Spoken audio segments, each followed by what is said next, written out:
It has an extremely high specific gravity, which it doesn't need to have for its atomic structure. That means it absorbs a great deal of energy to change heat, which means, in terms of geography, that you can get the seas and the oceans are vastly stabilizing in terms of atmosphere and in terms of weather. It conducts heat very well, and it convects heat very well, so that an ocean will tend to be of a uniform temperature. It spreads the temperature through itself very, very easily. And then the other one, which is absolutely fascinating, no other substance does it, but when it freezes, it expands. So that instead of sinking to the bottom of the pole, the ice stays on the top. Now that means it then seals itself from any further cold, and it protects the water underneath to allow for life to live in it, in ponds, in lakes, in seas, and in oceans. That's quite unique. So we have life underneath the South Pole, for instance. Now, if the ice sank, most of the scientists think that, particularly in the northern hemisphere, there'd be a residual ice at the bottom of lakes and seas that would gradually encroach and rise up and freeze the whole of the lake, because it wouldn't be completely melted in summer, and it would accumulate over winter, and over thousands of years it would slowly take over the thing. So that is one of the purest qualities of it. But it's dialectic as well, dielectric. It actually conveys substances through itself very, very clearly, and that makes it, extremely important in biology. It has this very high heat of vaporization, so it absorbs a lot of heat to turn into vapor, which means that animals can cool themselves down easily by just sweating. There are so many processes it's involved in, and all of these are coupling constants that they've just been talking about there. They're strange anomalies that water has, which no other liquid has. It just defies explanation. We don't know why it's doing these things, but it does. And certainly life would be impossible without it. So not just the carbon, the nitrogen, the oxygen is fairly straightforward to produce, fairly cooked in the stuff. I like the idea of these stars as cooking these processes. Now, just one of the things which I'm just going to throw in here, it's not in the books, but I just found it out when I was researching Hoyle. Hoyle believes in a thing called panspermism, which sounds grand, doesn't it? And a little bit rude and edgy. But what it means is, he was amazed by the fact, and it's not mentioned in any of the other books. There's a photograph of a thing called the pre-Cambrian stromatolites. In these things, which are 3.5 billion years old, they found microbes, living microbes. They're layers of iron and oxygen, and in them we found microbes. Which means that within hundreds of millions of years of this Earth forming, there was life in it. 100 million years is a couple of moments in the life of we're talking about billions. And within hundreds of millions of years, there's living things on this molten planet. And there's evidence that there's photosynthesis going on, so there was some sort of microbic plant forms as well. So this is why they're looking for life perhaps on Mars. Not life as we would know it, but in terms of life of microbe life, to see whether or not the asteroids are actually coming to Earth with tiny bits of life in them. Now he believed that life got here.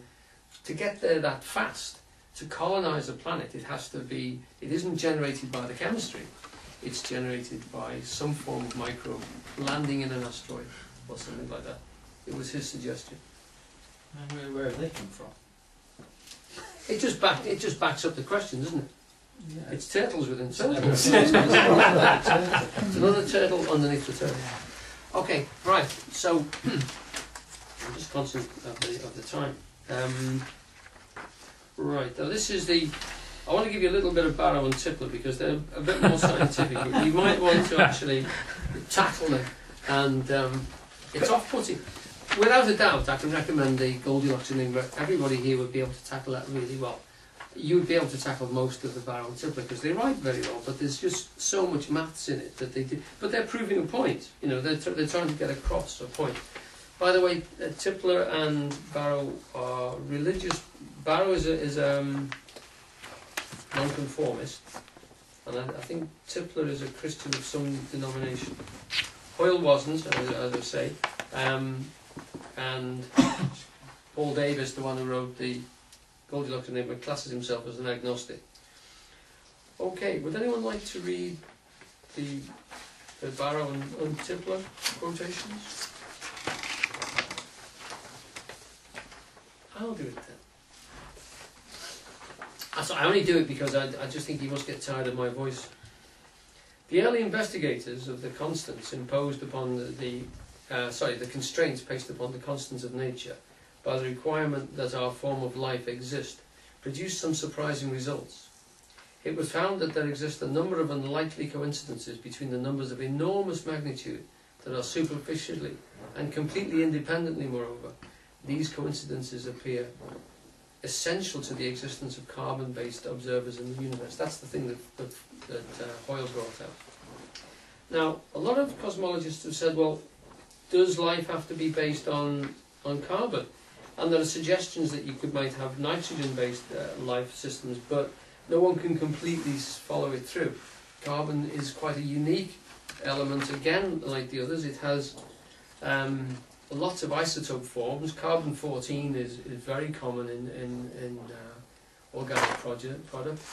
If you've ever seen the carbon dating that goes on when you find a fossil or something like that, that's based on the fact that carbon-14 is found in all carbon in living creatures. So you can date the carbon-14, you can see by how much radiation there is in the thing and how old it is by that process. So all these things are quite unique to carbon, and nitrogen doesn't have any of those responses. Right. Now the next bit is, I've put the whole quote in, but really, I'll read it through.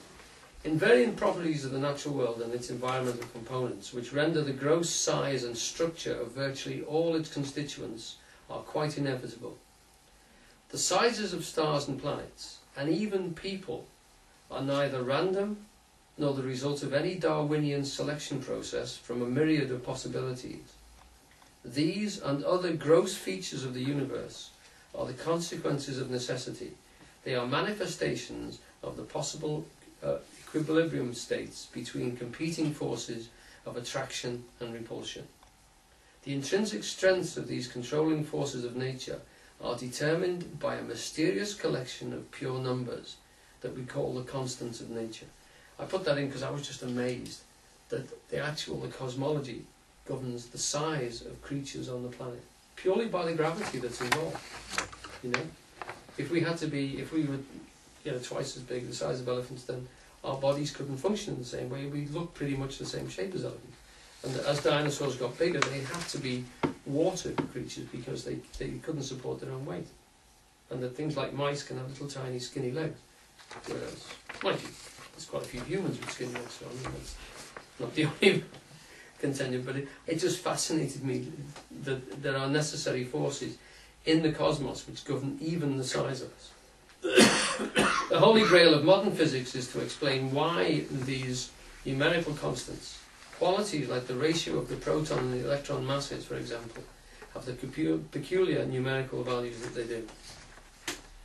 We should emphasize that this selection of a particular size for the universe actually does not depend on accepting most biochemists' belief that only carbon can form the basis of spontaneously generated life. Even if their belief is false, the fact remains that we are a carbon-based intelligent life form which spontaneously evolved in an Earth-like planet around a star of G2 spectral type, and any observation we make is necessarily self-selected by this absolutely fundamental fact. Okay, so that's I put that in. They're the things. I was amazed by the fact that our size and everything like that is governed by sheerly by the geometry of the forces involved.